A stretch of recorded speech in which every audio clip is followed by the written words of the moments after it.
silakan duduk. Dengan Ibu siapa? Ibu. Oke, baik. Perkenalkan, sebelumnya saya Bidan Mila yang bertugas pada pagi hari ini di Klinik Kimia Farma Balikpapan. Jadi untuk keperluan Ibu ada apa ya datang ke sini? Saya mau konsul, Bu. Oke, baik. Jadi yang pertama-tama sebelum itu, jadi tujuan saya di sini untuk menyelesaikan masalah-masalah atau meluruskan dari pertanyaan-pertanyaan yang ada pada diri Ibu. Jadi sebelumnya Ibu pernah mengetahui atau pernah tahu mengenai penyakit menular seksual? Tahu sedikit-sedikit aja sih, Bu. Jadi penyakit penular seksual itu sendiri biasanya dapat terjangkit atau tertular melalui hubungan seksual yang berlebihan. Bebas gitu ya, Bu ya? Berhubungan bebas sama siapa aja gitu ya, Bu ya. Jadi lebih dari satu gitu ya? Lebih dari satu. Jadi biasanya dari penyakit penular seksual itu sendiri dia ada beberapa tanda-tandanya, Ibu. Jadi yang pertama biasanya ada rasa sakit pada saat buang air kecil atau nyeri pada bagian perut bagian bawah. Nah, biasanya juga ada pengeluaran di lendir vagina di alat kelamin. Kayak keputihan gitu ya? Iya, benar.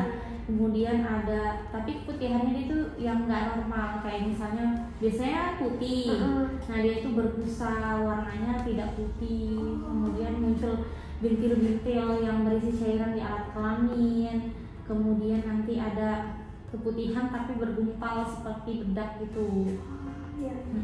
Nah, biasanya juga orang yang mudah menularkan penyakit seksual atau mudah terjangkit biasanya di umur sekitaran 20-34 tahun pada laki-laki, sedangkan pada wanita biasanya berumur 16-24 tahun. Lebih mudah gitu ya kalau wanita ya? Atau biasanya kan, mohon maaf nih Bu, PSK itu lebih mudah ya kan, karena pekerjaannya rentan sekali. Untuk pecandu narkoba juga bisa. Nah, kemudian untuk yang homoseksual itu juga bisa terjangkit. Oke, yang gay gitu. Benar. Jadi untuk PMS itu sendiri juga disebabkan oleh bakteri sebenarnya. Makanya karena adanya hubungan badan secara berganti-gantian itu akan menyebabkan bakteri yang namanya gonorrea itu timbul tadinya, Bu. Gonorrea benar. Infeksi genital yang non spesifik kayak misalkan sifilis bisa, atau ulcus mole itu bisa, atau venerum atau vaginosis bakterial biasanya.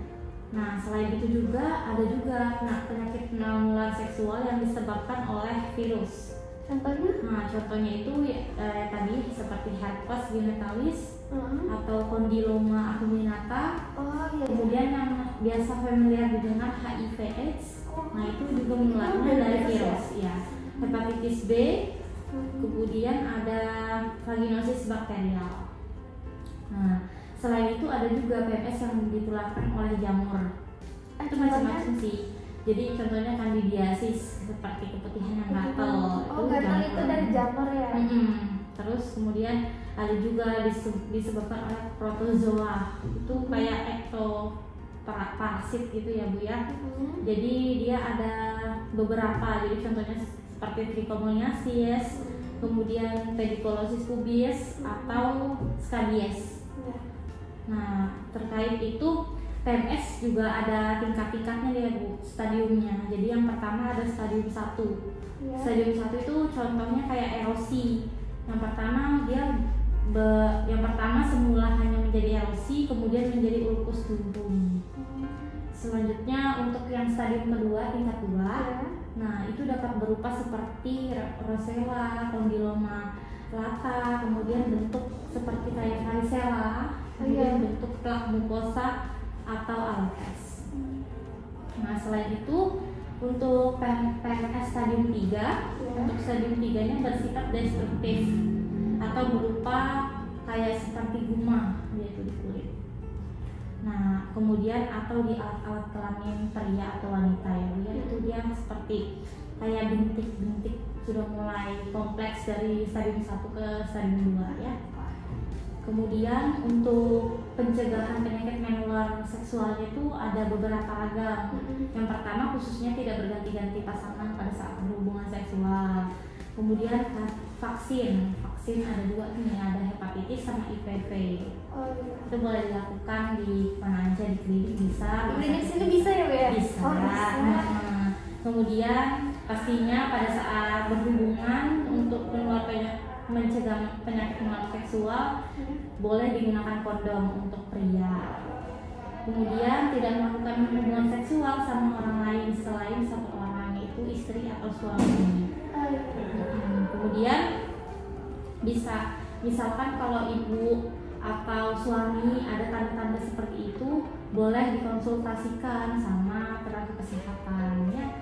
Jangan malu untuk berkonsultasi. Sampai di sini ada yang ibu tanyakan atau yang kurang jelas? Cukup jelas Sebelumnya saya untuk ini. atau boleh saya tanya lagi mengenai penyakit menular seksual ini? Boleh. Jadi biasanya penyakit menular seksual itu biasanya boleh tertular pada biasanya laki-laki atau wanita yang melakukan hubungan seksual lebih dari satu pasangan, berganti-ganti pasangan, tidak menggunakan kondom.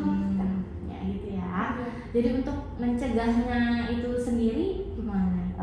Bisa dengan setia satu pasangan aja, atau menggunakan kondom, suntik hepatitis. Iya, suntik hepatitis untuk pencegahan.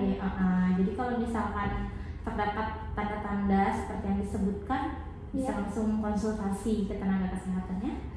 Oke. Terima kasih ya Bu ya. Oke. Penjelasannya cukup sangat jelas. Oke, baik. Terima kasih Bu.